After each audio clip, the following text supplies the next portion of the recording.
What is up, everybody? It's Animac here for AnimeUproar, and in light of the crazy twists and turns that have rocked the story of Attack on Titan in the last few chapters of the manga, I decided to make a video in which I speculate about what in the world Eren is going to do next and how the Attack on Titan story will ultimately end. Because this video is speculative and features multiple possible scenarios for what will happen next, I invite all of you guys to share your own thoughts down in the comments below. What do you think Eren is going to do next? And how do you think Attack on Titan is going to end? Let's get a good discussion going down in the comments. I know that for me personally, talking about Attack on Titan with other people helps me deal with all the craziness that was thrown our way in these last few chapters. If you enjoy the Attack on Titan content on this channel and you'd like to see more, please leave a like to let me know. And if you happen to be new to AnimeUproar, don't forget to subscribe and hit that notification bell to turn on all notifications. The way that YouTube works, if you don't make sure to hit the notification bell and click the option to turn on all notifications, you will most likely miss a lot of our videos. You could also follow me on Twitter and Instagram at AnimeUproar for all the latest Attack on Titan news and updates. And finally, if it wasn't obvious already, this video will contain manga spoilers because we are dealing with the latest developments in the manga, so please proceed with caution. You have been warned. Alright, so the big question is this. Now that Eren has seemingly formed an alliance with Ymir Fritz, returned to the physical world, and initiated the rumbling, what in the world is he planning to do next? We know that above all other things, Eren wants freedom, and he told Ymir that he wants to destroy this world, at least as it is in its current form. We can assume that Ymir also wants freedom after spending thousands of years as a slave of the royal Fritz family. After all, Eren believes that Ymir reached out to him in the first place, to you 2,000 years from now, because she wanted him to help her finally be free. So, okay, Eren wants freedom, and he thinks that this world in its current state is fundamentally unjust. That's all well and good, but the question is, how exactly does Eren plan to achieve his goal of attaining freedom and changing this corrupt and cruel world? The question isn't what Eren wants to do, but how he plans to do it. Feel free to comment your thoughts on what you think Eren will do right now. And then after you finish watching the video, feel free to comment again and tell me if anything in the video changed or further developed your ideas. The first possibility that I want to explore is the most simple one. Eren plans to use the rumbling to destroy the entire unjust world and start anew. That is why he initiated the rumbling in the first place, and that is what he will use both the Wall Titans and Ymir's power to accomplish. Sure, a ton of people are going to die, but Eren might think that this is the only way to achieve a better world.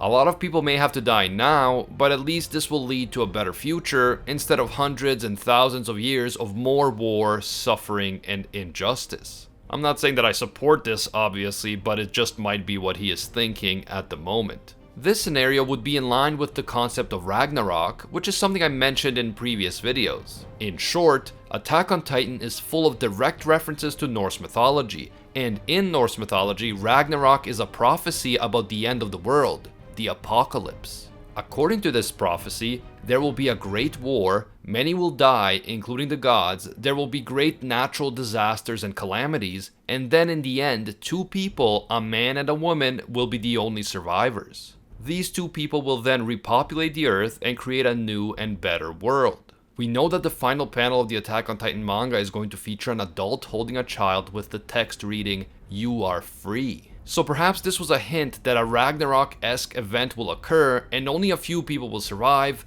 but those few people will then truly be free. This would be a pretty messed up ending because it would turn the protagonist of the story, Eren Yeager, into a ruthless mass murderer. But that would also make it a unique and memorable ending, to say the least. I don't think that this ending is outside of the realm of possibility, but there are other possibilities as well. In another scenario, Eren doesn't use the rumbling to destroy the entire world. Instead, he uses the rumbling to destroy only a certain portion of the world. For example, he decides to destroy Marley as a warning for the rest of the world to stay away from Paradise. Or he destroys all the armies planning to attack Paradise, again as a warning, stay away or we will kill you all just like we killed your soldiers. However, the problem with this scenario is that one of the most important messages of the Attack on Titan story is that you cannot stop the future. You cannot stop progress and postpone the inevitable, at least not forever. King Karl Fritz attempted to isolate himself from the world and to stop all technological progress on the island of Paradise,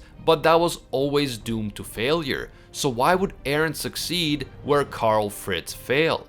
Sure, if Eren destroys a massive army or even levels all of Marley, the rest of the world will be scared and they will stay away for a time.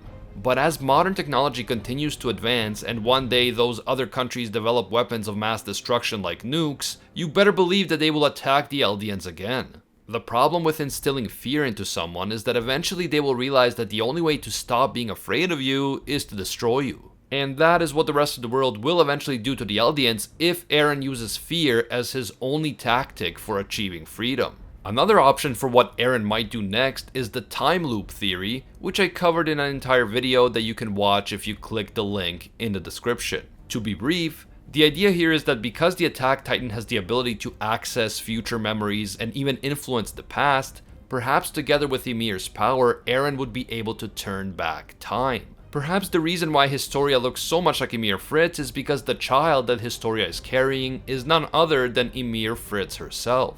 Once the baby is born, Eren will attempt to turn back time in order to change the past and stop all the suffering that took place over the past 2,000 years.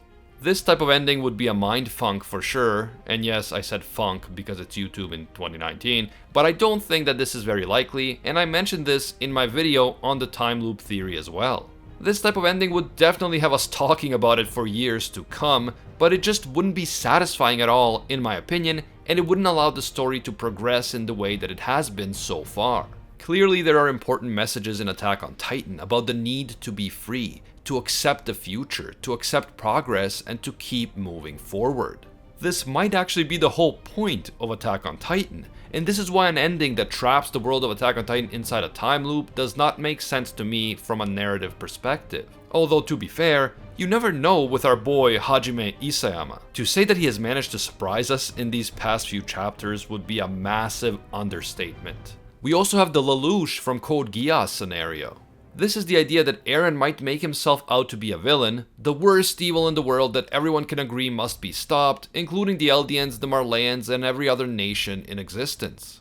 In this scenario, Eren's immense power and villainy forces every nation to work together in order to defeat him, and in the process of defeating Eren, all the nations, including the Marleyans and the Eldians, realize that they share a common goal and that they are all just human beings who can work together and live in peace. Eren eventually allows himself to be defeated. He makes the ultimate sacrifice in order for a new world to emerge. A world where the different nations live together in peace after defeating their common enemy, Eren Yeager. This is a plausible scenario, and we have talked about it many times here on the channel. However, I do see some major problems with this scenario in the context of the Attack on Titan world in particular.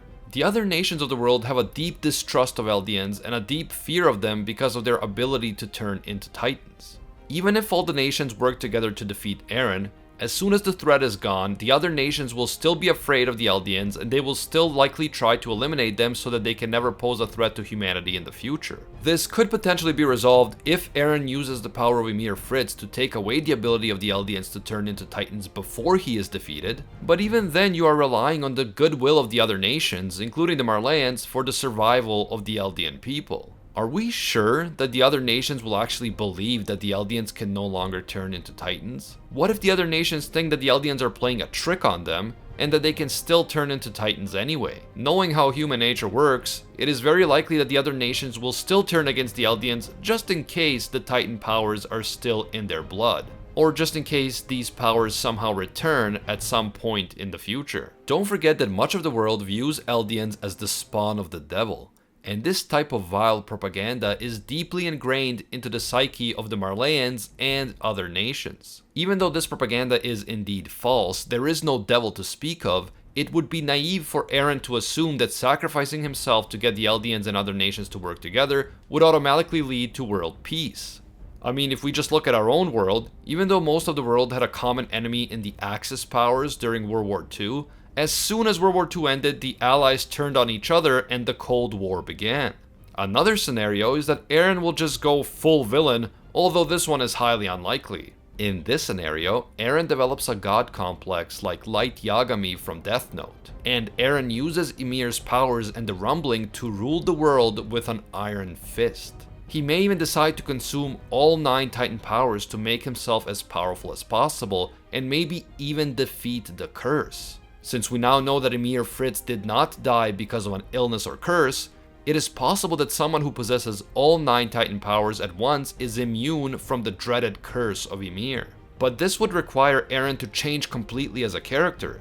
Instead of freedom, he would be embracing tyranny, and he would potentially be required to kill his own friends like Armin in order to consume all 9 Titan powers. This scenario is fun to think about in terms of seeing a protagonist turning into a complete deranged villain, but I personally don't buy it at all. Although after that Game of Thrones final season, nothing would shock me at this point. Probably the most realistic scenario for what Eren will do next and how the Attack on Titan story will end is that the world of Attack on Titan will end up looking a lot like our own world. In this scenario, Eren uses the rumbling to destroy all the armies who are trying to threaten Paradise. But then instead of just using fear and the threat of further destruction to keep the other nations in line, he actually decides to embrace technological progress, a process that has already started on the island of Paradise. Eren uses the threat of the Titans as a way to keep the other nations at bay while the people on Paradise catch up to everyone else in terms of modern technology and weaponry. That way, even though modern technology will one day completely surpass the power of the Titans,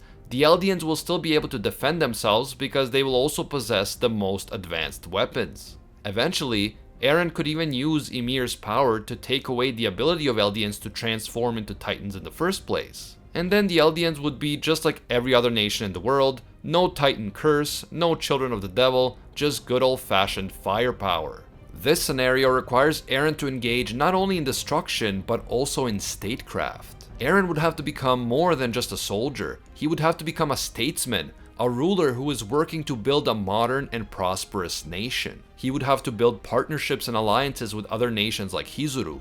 He would have to grow the economy, promote trade, and so on. Eventually, once the Attack on Titan world develops the equivalent of nuclear weapons, the Eldians could protect themselves through the principle of mutually assured destruction. This is the concept that if two countries both possess incredible weapons of mass destruction like nuclear weapons, going to war with each other would lead to the destruction of both countries. If either country attacks the other, both will be destroyed because both have enough weapons to destroy the other. In such a war, there would be no winner, and for this reason there is no incentive to ever go to war in the first place. If the story of Attack on Titan decides to go in a practical, realpolitik direction, then this would be the most likely scenario for the ending. This type of ending isn't the most dramatic or explosive, and being dramatic and explosive is definitely what Attack on Titan does best, but if he decides to make the ending one in which not everyone has to die and one in which the Eldians have a future, Hajime Isayama may opt for this realpolitik ending that focuses on statesmanship and realist international relations. Personally, I am undecided on which type of ending Isayama will ultimately choose. My personal opinion is that he will probably go either with the Ragnarok ending or with the statesmanship ending, but I would be a fool if I said that I can predict what Isayama will do. He has surprised all of us so many times in the past, so at the end of the day we just have to sit back and enjoy the ride. Let me know what you guys think. Do you like any of the scenarios that I discussed, or do you have a totally different idea? Hit me up down in the comments. If you enjoyed this video and you want to see more Attack on Titan content here on the channel, please leave a like to let me know. And if you happen to be new to AnimeUproar, don't forget to subscribe and hit that notification bell to turn on all notifications. You could also follow me on Twitter and Instagram at AnimeUproar for all the latest Attack on Titan news and updates. I want to give a big thank you to all of our AnimeUproar patrons who make videos like this one possible. Special thank you to all of our Pro Hero tier patrons, including the one and only Gilgamesh, Nothing But a Fan, Jason Wilson, King Zeldris, Angel Cruz, Steelers, Poet Pablo, Atropos Wraith, Firidala Beat, Ekarot GN, Anatoly Kazatsky, DJ Nathaniel, and Alpha Dio. And I can't forget the ones that rise above all other clans. A massive thank you to all of our The One tier patrons, including Ingrata, Alolan Adam, Matty Mac, Makota Kun, and ya boy Seth. If you enjoy our videos and you think that they add some value to your life, consider supporting us on Patreon. Even a single dollar will give you access to our Patreon exclusive Discord, and your name will appear in our videos along with these amazing people. As always, thank you guys so much for watching, and until next time, see ya, Space Cowboys.